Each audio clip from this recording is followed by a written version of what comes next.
Ahoy there, skyfarers and sea watchers alike. I be Captain Cloud, a wayward soul once bound to the lawless blue, now singing praises for a different breed of hero, the brave hearts of the United States Coast Guard Aviation. No longer do I chase plunder nor battle broadsides. These days, I chart the skies to tell tales of daring rescues, harrowing medevacs, and the kind of courage that makes a pirate tip his hat.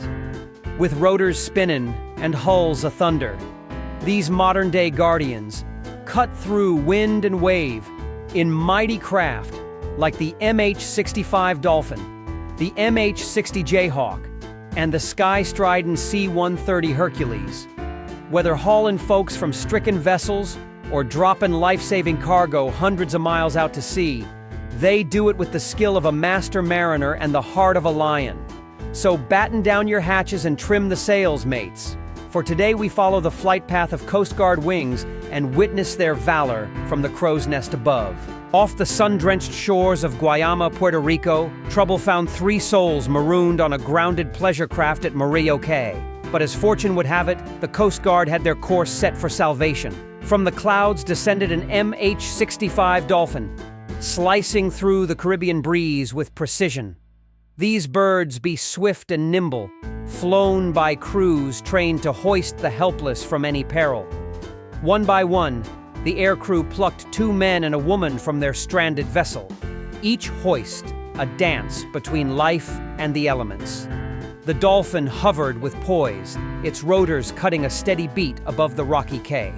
Once aboard, the survivors were ferried to Mercedita International Airport in Ponce, where awaiting hands of emergency care stood ready.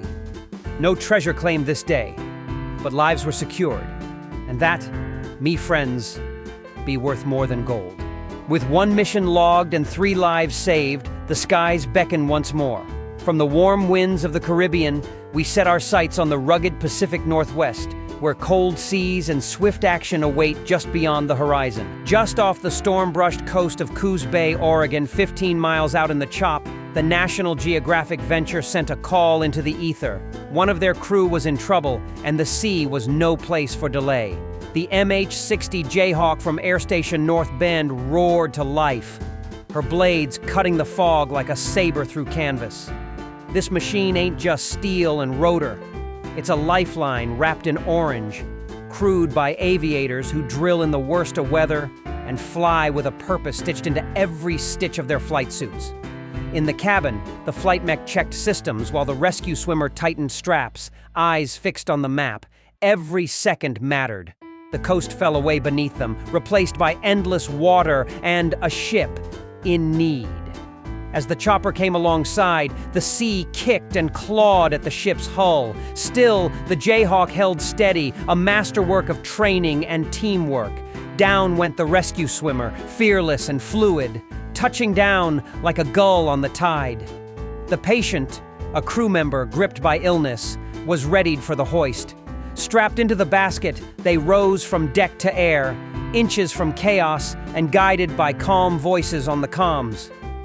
Above, the flight crew worked in perfect unison, balancing lift and hover, scanning gauges and wind.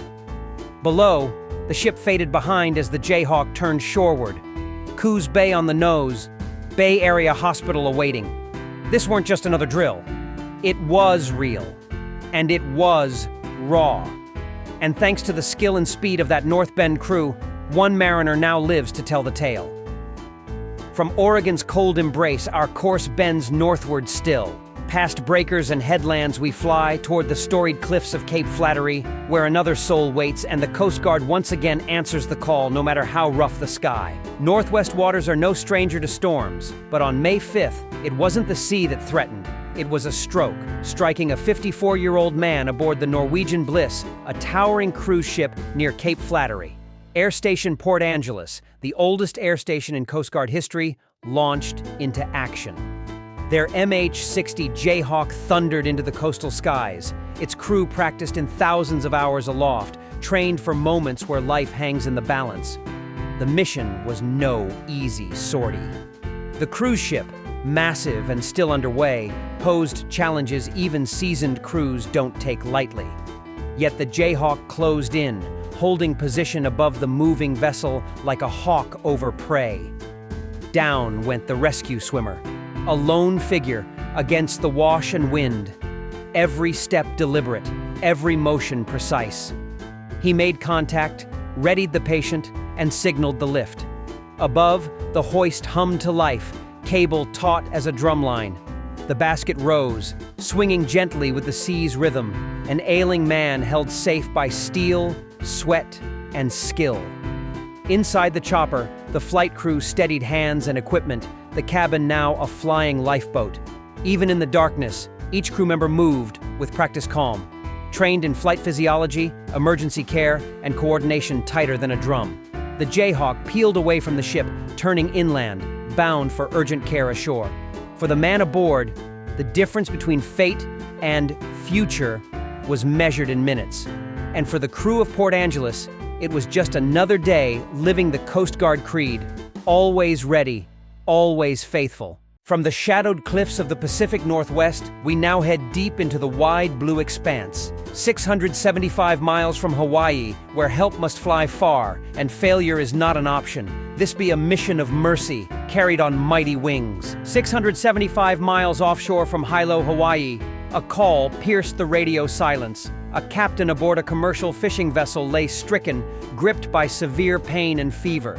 Too far for boats, too urgent for delay. The skies once again would carry hope. From Coast Guard Air Station, Barbers Point, the C-130 Hercules launched into the heavens. Inside, her crew readied the cargo. Precious antibiotics, packed for survival and sealed for the sea. The vessel appeared, a speck in the blue vastness. No landing strip here, just wind, wave, and pinpoint accuracy. The drop zone was called. Doors opened. The sea rushed below. With a thunderous release, the cargo soared out, parachutes blossoming like sails as the package drifted toward the rolling deck of the stricken ship. Below, the crew scrambled. The package hit true, bobbing briefly before recovery, and with that, the C-130 turned back to the islands. Her mission complete, a lifeline delivered across miles of nothing. Airdrop by air crew, medicine by parachute, and hope by Hercules. That's the Coast Guard way. And so ends our flight for today, with lives saved, danger faced, and honor upheld across oceans wide and skies unforgiving. From the reefs of Puerto Rico to the deep Pacific blue, the men and women of Coast Guard Aviation showed us what it means to serve with courage and precision. These tales aren't spun from legend, they're lifted straight from the logbooks of real heroes, flying for no fame, but for duty alone. Till next time, this be Captain Cloud, tipping me hat to the crews that dare the storm and ride the wind. Fair winds, following seas, and may your compass always point true.